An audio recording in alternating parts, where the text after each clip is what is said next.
And welcome into another episode of Devil Dash. Don't do that again. That's weird. Every time from now on.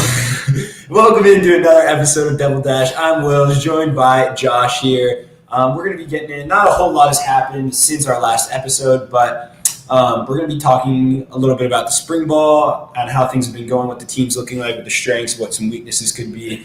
And then also we're going to be looking at Pac-12 basketball coaches who we think has the strongest resume. And then last, we're going to finish off the show with something a little different. We're kind of going to wing it a little bit, but a Pac-12 roast where we're going to attempt to roast your favorite school in the Pac-12. So not the Sun Devils, of course, because they're flawless and they don't have anything to roast. So we're going to start it off with spring ball.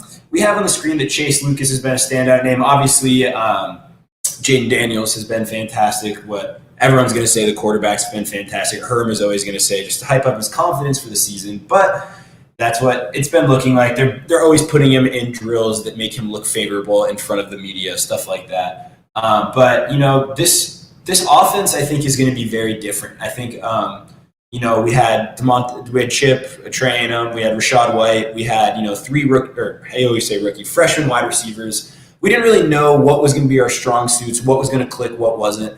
I think they know the running game definitely is going to click. I think we're going to see a lot quicker of an offense this year, and we're not going to be so slow. And I know we still run a pro-style offense, but we're not going to be hiking the ball with under 10 seconds this year. What do you think? Yeah, I think it was good for, the guys to get out there and play a little football, some in-house, get some drills going, just get out on the field, get in front of some fans. I think I read there was about 5,200 people that showed up. So, hey, ball out with the crowd on whatever you got and work with it. It probably was a good day for some Sunday football. Wish I could have been there. I was probably buried in finals, something like that.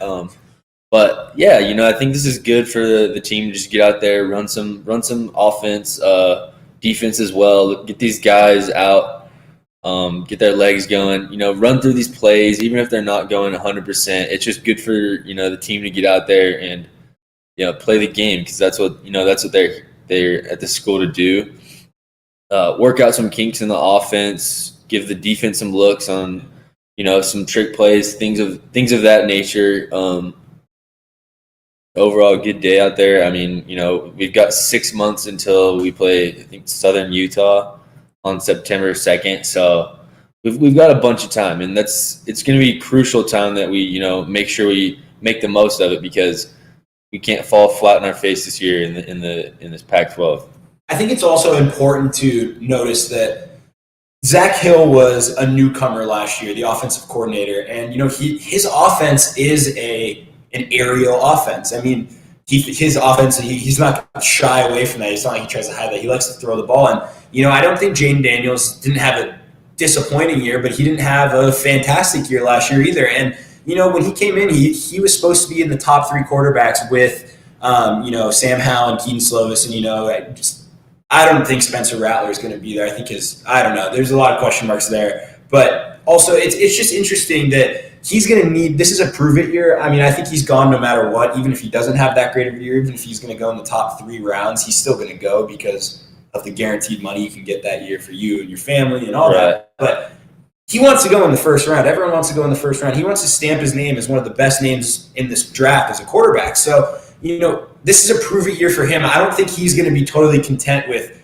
throwing the ball 15 times a game. That happened how many times in his career? Probably at least 5 or 6. You could count it on 1 or 2 hands how many times he's had, less than 20 attempts in a game. And with the way college football is moving, that's not conducive to being a first-round draft pick. And I think this is a prove-it year for him. I think the wide receivers are going to have another year under their belt.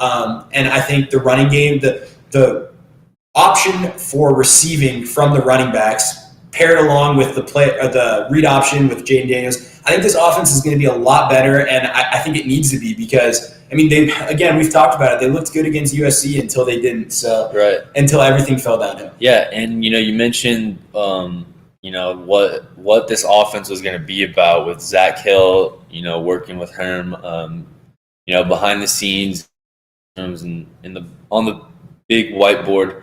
But think of what Zach Hill came into this school with what we had, and what he thought his offense was kind of going to be built around. And, our wide receivers really kind of lacked this past year. And it was our running back group that just was all over the charts. You know what I mean? And I think this extra time that, he got to, maybe reassemble, rethink some of his, offensive schemes and tactics that he's working with. I think this is a good opportunity, or it was a good opportunity for him to, mix in these backs a little bit more, get them some more, receiving looks and things of that nature, stuff that'll throw off, maybe a long shot to Johnny Wilson. He could be a, potential pretty big deep threat. And I know also that Jaden doesn't have that arm, at least for the past 2 years, like Keaton or like you said, Sam Howell, some of these other quarterbacks in his class that are, maybe a little bit more established, henceforth some better football schools they went to. But like you said, I'm really excited for this, Sun Devils offense this year. And Zach Hill, he's a mastermind. He's going to make something special with him. So I have two things to say about the Jaden Daniels thing. I'll start with that, where he might go in the draft and where he may not. So we saw it with Trey Lance. The 49ers traded the farm to move up to number 3 in the draft. And whether that was a ploy at Aaron Rodgers before we knew the news that it came out, or whether it was a ploy to get Deshaun Watson before all that Deshaun Watson news came out, we don't know. But, Trey Lance got taken with the number 3 overall pick. NFL teams are enamored with potential, if you will, now. So, what does this offer me? What can you offer me if I can build you in 2 years? What can I do with this? We saw Jordan Love get taken in the first round. That's why I think if Jaden Daniels has a very good year, maybe he's the second best quarterback in the Pac-12 behind Keaton Slovis, which no one's going to blame him for that, especially in the inflated offense that USC runs. Yeah, inflated. And we'll save that for later, though. But I think he could very easily be a first-round draft pick and taken higher because of his potential. The potential has always been there, and with one great year, you're like, all right, that potential is there. It's knocking on the door. He's ready to become an NFL quarterback. So I think that's why I know I'm definitely a homer in this opinion, but I think he can still be a potentially a first-round draft pick. I know he's definitely been slipping with the last year that he had, but that's something to see. And then and we've seen guys take jumps from and we've his also level. To even way above that, We saw Baker Mayfield his senior year go to the number 1 overall pick. I mean, obviously Oklahoma was stacked, and I'm not saying Jaden Daniels is Baker Mayfield. Right. But hey, it could a Pac-12 takeover. That's what we're thinking around the lines of more, and that could happen. It's possible. Yeah, if he leads his team to a Rose Bowl, there's no way he's not going in the first round. I'll say that. I agree because there will be so much hype around Herm Edwards and his quarterback that it's going to be just undeniable. Agreed. And you're going to have to beat some good teams to get there. So he's going to be in primetime games to prove that. But the second thing I have to say about Zach Hill was the one thing I thought he did excel at last year was I am kind of a believer in not a 2 running back system because, I want to see one guy that if this guy is, let's say one of them's really talented and one of them's above average, but, this above average guy has shined in his, limited role. That guy that's really good is getting, not gypped, but he's losing some credible snaps. And I'm always a believer in say, whoever your better back is, make that guy your main back and then bring him in on different packages for third down. But I'll give Zach Hill so much credit. He was phenomenal at working these 2 backs into the system last year. And they both just impacted the game in such different ways, but not the same way every game. And that's what I thought Zach Hill did such a good job because, like you said, you hit the nail on the head. These receivers did not produce. Frank Darby I don't even remember if he ended up playing a game after the USC game. He was that invisible on the field, and he was a leader. So the fact that Jaden Daniels was able to muster something out of nothing with these running backs and Zach Hill, that's where I give Zach Hill a lot of credit. But obviously, I do want to see that big jump in the passing game for you too.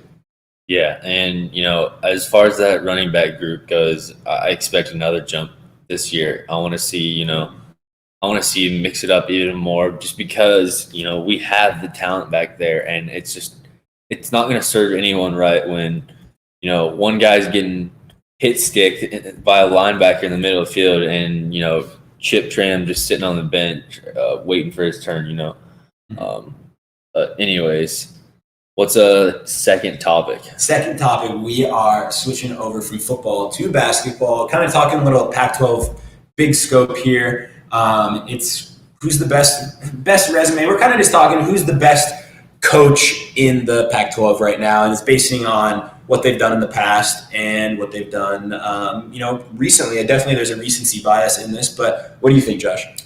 Yeah, it's a tough question. I don't know who came up with this, but man, no, I'm just kidding.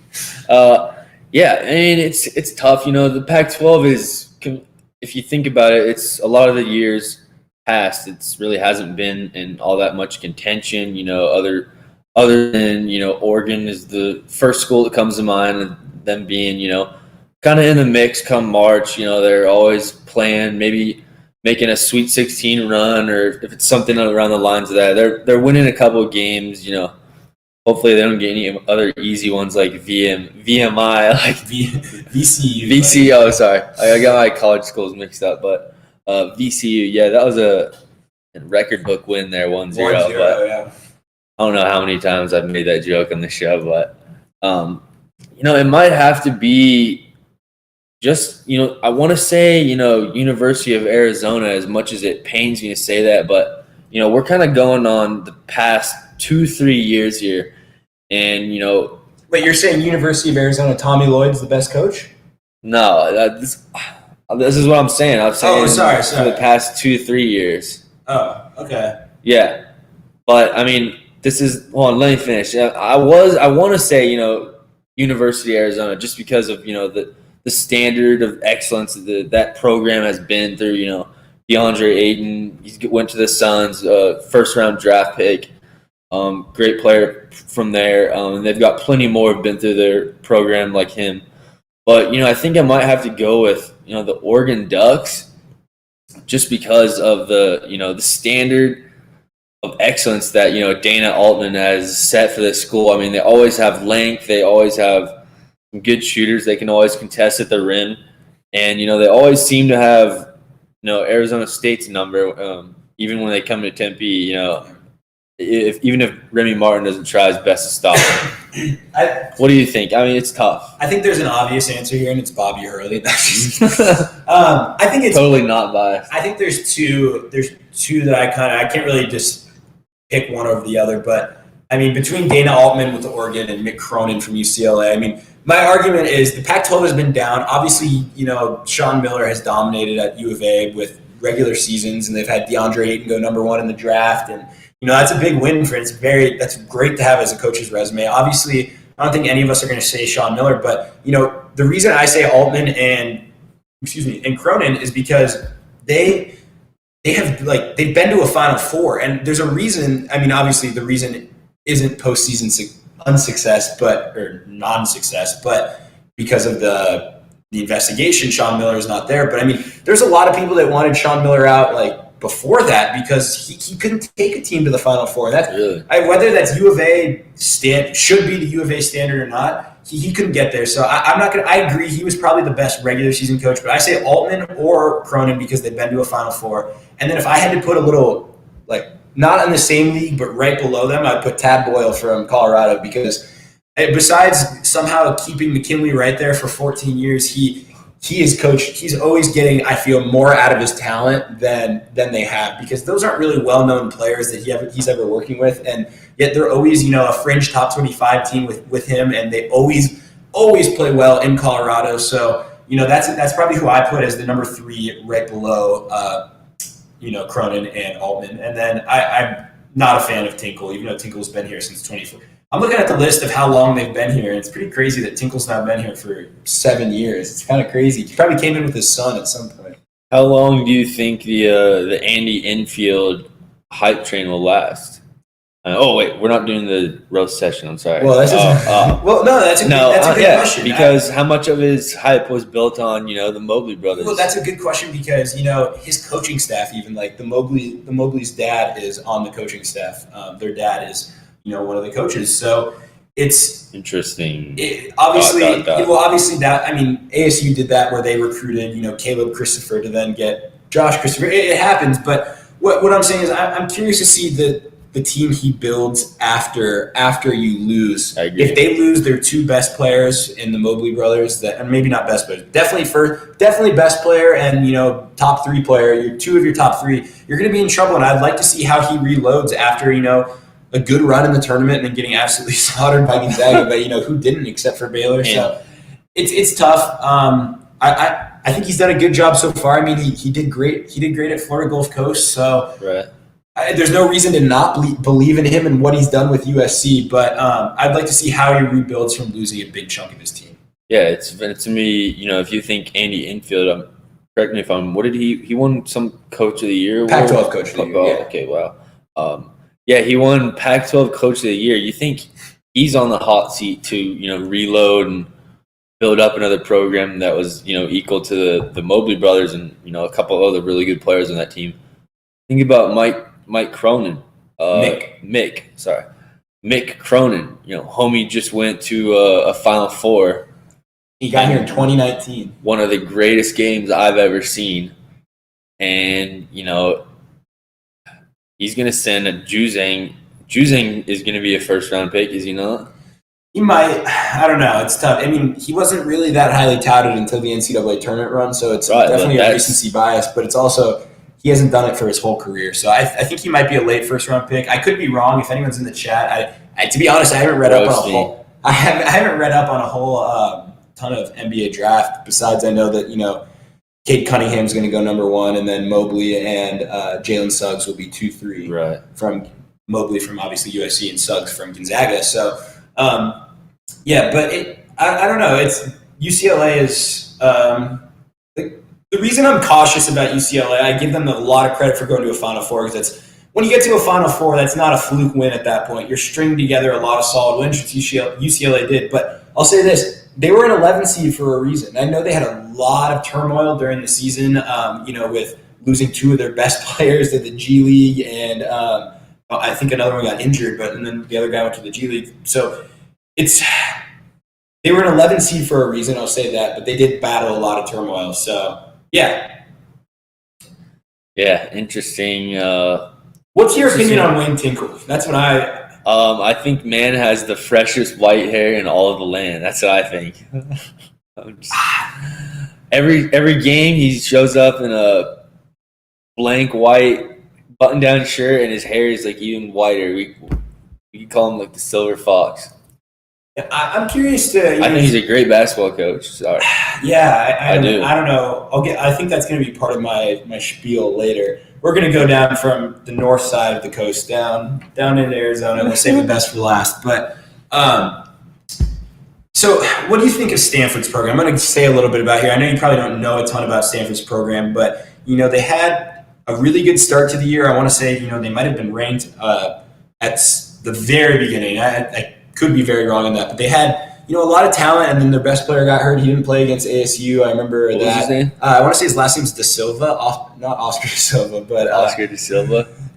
It's something De Silva. Sorry for forgetting his last name, but so I'm curious to see how his name's Hag. I think Haag, or see, let me look back. Jared Haase, Haase, and he's been here since 2016. He's done a decent job.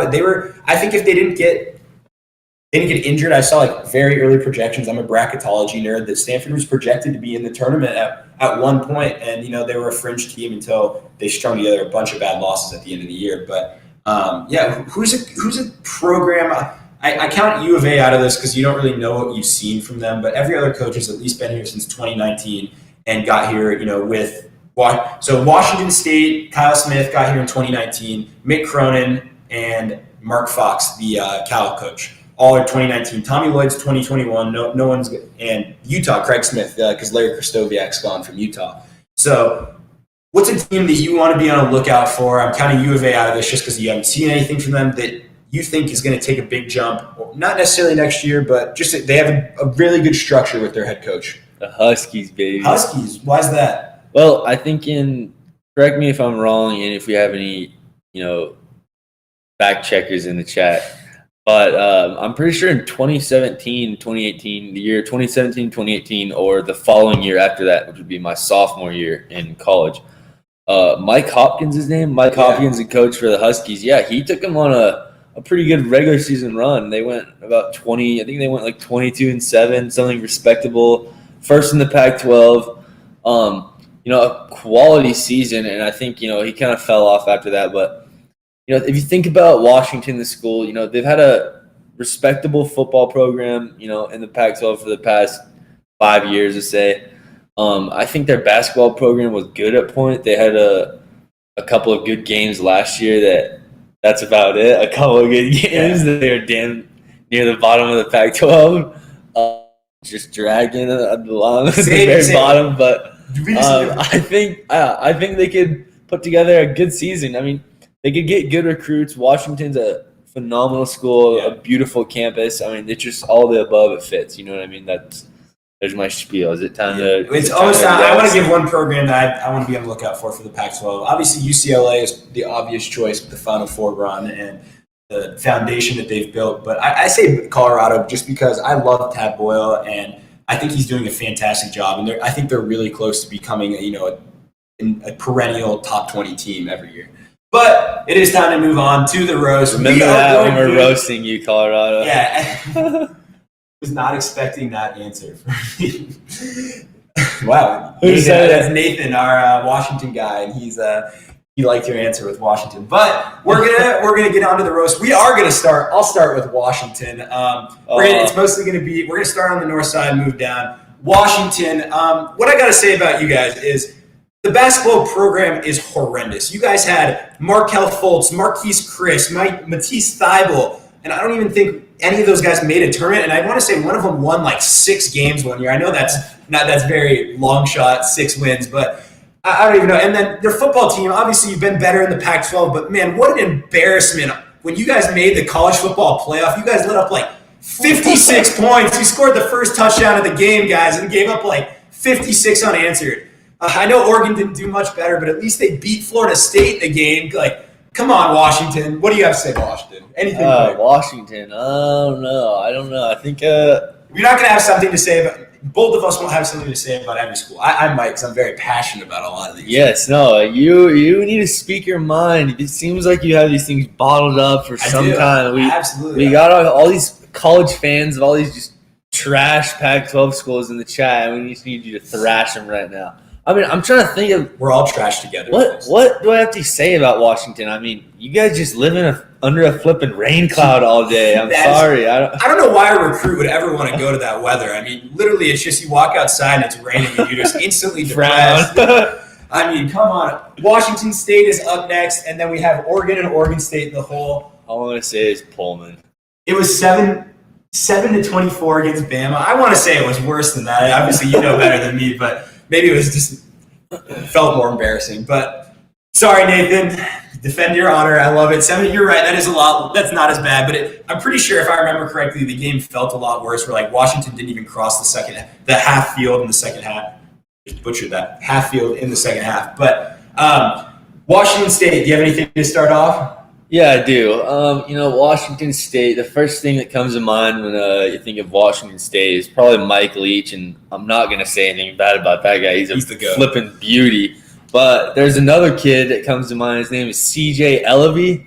He played basketball. I mean, that dude needs a flipping haircut, okay? Every time you ran down the court, you just trying to crap all over Remy's beautiful flow, and I didn't like it. You just need to cut that crap off, man. What I got to say about Washington State, my roast to your guys' athletics program, is that you guys love to talk about what a great college town are, but man, how can you be such a great college football town when your stadium holds about like 1,500 people? It's like going to a high school stadium. I mean, yeah, it's beautiful, but the attendance is like, half the time it's probably not even your own fans because you have 3 wins on the season. I mean, you've had a few good years here and there, but man, I couldn't be a fan there. Again, raining all the time. And at least Washington has a few good teams. Well, they have Cougars in the fields back there. And then also I want to bring up the basketball team.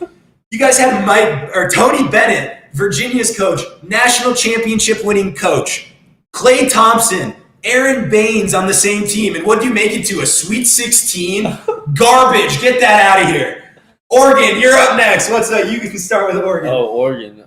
If there's any Oregon boys, girls in the chat, just think of Brandon Ayuk holding up the O, throwing it on the ground. On national television, ruining Oregon's playoff hopes. Yes. Felt great. The perfect season. Oregon, I love the roast. I know anyone from Oregon's heard it a million times, but they have more they have more like jersey combinations than wins ever or something. They have like a million jersey combinations. Not a million, but they have a ridiculous amount of jersey combinations. Again, always rating there. The Duck, kind of a cool mascot, but I don't know. We just went on and on about your basketball program, but again, you choked in a Final Four too. At least UCLA ran into a good team and one of the best teams ever. And then what you guys did? You lost to like Gonzaga again. They weren't even that good that time. So when we beat you guys, that was one of the best nights of my college life. I literally rushed the field.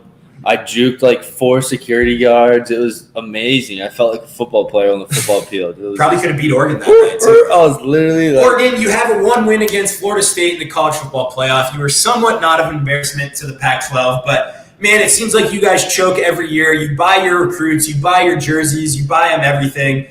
Justin Herbert's the best thing to come out of it, but he grew up 5 minutes from the stadium. So, like, it's not even that cool because, he's a homegrown kid, but he was going to Oregon the entire time. It's not like he was, he couldn't go anywhere else. I'm just running flashbacks of Jaden Daniels throwing, like, 50-yard bombs to Ayuk and Frank Darby. And just, Oregon State, I'm not going to lie, I don't think Josh or I are very big experts on Oregon State. So I think for the sake of time, we're going to move on because you guys are already a sorry enough athletics program enough. I don't think we really need to say anything else about that. I'm sorry, Oregon State. Hey, they just won the Pac-12. Maybe one day you'll win a Civil War. And by the way, Tinkle making it as far as he did, you just tinkled away your next 4 seasons because that guy has a career winning percentage of about 40%, probably less if I had to guess, because they have stink for a long time.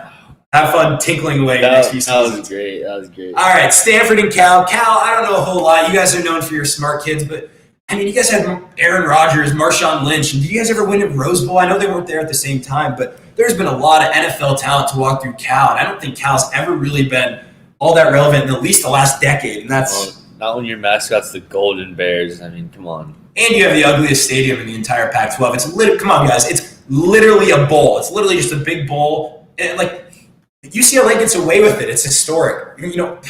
I don't even know. Okay, Stanford. They're just gonna be overshadowed by UCLA every time. Cal? No, Cal's partnered with. You're talking about in terms of everything. Yes. Stanford.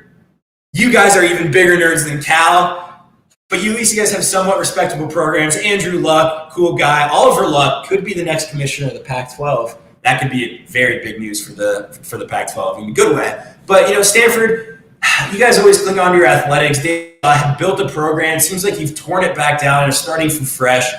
I mean, you guys made it to Rose Bowls. I want to say they beat Christian McCaffrey, or if I'm remembering correctly. I don't know if Christian McCaffrey won that Rose Bowl, but I say Stanford might have won. Your program's okay, but you're never going to amount to something. I've got something to say. Stanford will never get star athletes. Never. I mean, they're a better Harvard. And even Yale and Harvard probably have more tournament wins than Stanford does recently. So are they a better Yale or Harvard? The West Coast is literally what it is. Well, that's Arizona State, the Harvard on the West Coast. So, what was their running back's name? Bryce Love? Yeah. Bryce Love. Okay. You guys had a flipping Heisman should have been a Heisman running back. Legitimate all-star stud. He could have been the next AP. He could have been the next AP. And then you guys said, yo, you should stay another year. Then homie tears his ACL and his NFL dreams are ruined, gone. You guys, it's just like that. What's that NFL segment? Come on, man. All right, we spent way too much time on the North team, so we're going to try to fire through this. We're back on the South teams, the people we really don't like. I mean, because it's really hard to look down from them at the top of just being the best school in the South. So we're going to start off going down south still. UCLA, or actually we'll save UCLA and USC for a second. Utah and Colorado, you guys are additions to the Pac-12. No one even recognizes you guys as real schools. Pac-10 for life. You guys will, maybe it'll be relevant one day. Utah made it to Pac-12 championship once and just got steamrolled, and they thought they were relevant for a little bit, and that went by pretty quick. So we'll go pass by them. If anyone wants to talk up for them, they probably don't have any fans anyways, though. So McKinley, Martin, we're saying McKinley is better than Martin. Tad Boyle is. I mean, I said I liked him as a potential prospect, but man, he's been here since 2013. When is he finally going to start getting some wins? That's a fact. He was the only one that didn't make that run for the Pac-12 in the NCAA tournament. All right, USC, you guys are up next. We hate you guys the most because you guys literally have Snoop Dogg on your sidelines. You guys have people. You guys technically are the Miami of the West Coast. You know, you should be giving people chains on turnovers, but yet again, even if you're undefeated 6-0 in the Pac-12, you think you're college football playoffs. You have potential. That was never going to happen. That's why people dislike USC. I know it's fun to think about and of potential scenarios. If 14 teams lose in front of you, then it's possible. But USC got to get over that high horse. You know, until you make it back to that Rose Bowl, Pete Carroll and paying players like Reggie Bush is over. You can't pay players anymore. You have Clay Helton as your coach. Good luck. Andy Enfield, Dunk City's gone. I'm sorry. Isaiah Mobley's gone. You guys give away fake scholarships. Throttled. OJ Mayo's gone. Lori Laughlin, fake scholarships. Oh my God. Scandals. That's what you're about. University scandals, California. Universities. I know, I've heard that a million times. UCLA, we're going really quick. We're going to run a tiny bit late. UCLA, I know your basketball team, but really at 11 seed, I know you made it to the Final Four. That's fantastic. You guys have people like Bill Walton. Bill Walton won an MVP in the NBA for Pete's sake. You have Kareem I don't even want to get into it. It's going to go on for 10 minutes if I go into all UCLA's players. But Wooden's gone too, guys. You got to start. I know Cronin's starting to build that program up, but man, with that wall of champions you guys have, you haven't added one in quite a while. Football team, DTR, you're half a meatball, brother. Half a meatball. Half a meatball. That's all we got to say about you guys. And then best or last, U of A. Man, it must stink to have to, both athletic programs, basketball and football, both going into the season with new coaches, no culture there whatsoever. You still hold on to Rob Gronkowski. That guy still comes down and parties because 70 he's 36, but still likes to party like he's 21. And that feels like everything in Tucson. So, you know, it's a joke. Yeah, just like their athletics. I mean, you're paying players just like DeAndre Ayton. Your coach, you say your coach is totally fine. You keep him on for another year, 2 years, and totally tank your own recruiting. Literally did it. I know ESPN had a big take in it. Tanked your own recruiting by keeping Sean Miller just to fire him later. I know you owed him money, but hey, bravo. Kevin Sumlin, bravo, man. Great hire. Bravo. You really did ASU fans a lot of help here. And do you have anything else to say about that team down south? Have fun paying someone like $30 million while he's sitting on a beach sucking down mimosa, not doing jack dilly squat. And man, Fish has done all the right things up to this point, but it's going to look like all the right things when you just had a 0-win season. Imagine having a 0-win season in a conference that was already a down year. They had like 5 guys transfer. All their best players transferred too. Everyone, that is it for us. Hope you enjoyed our roast. We will see you maybe next week. Might have a break. We'll see, though, with how much content is coming out of the ASU mill. Thanks for joining us. All love. We love all the Pac-12s and always back the Pac. We were rooting for all of them in the tournament. But for Josh and Wills, make sure to follow Dash Sports on all social media. Check out our website, dashsports.tv. Thank you, and we'll see you soon.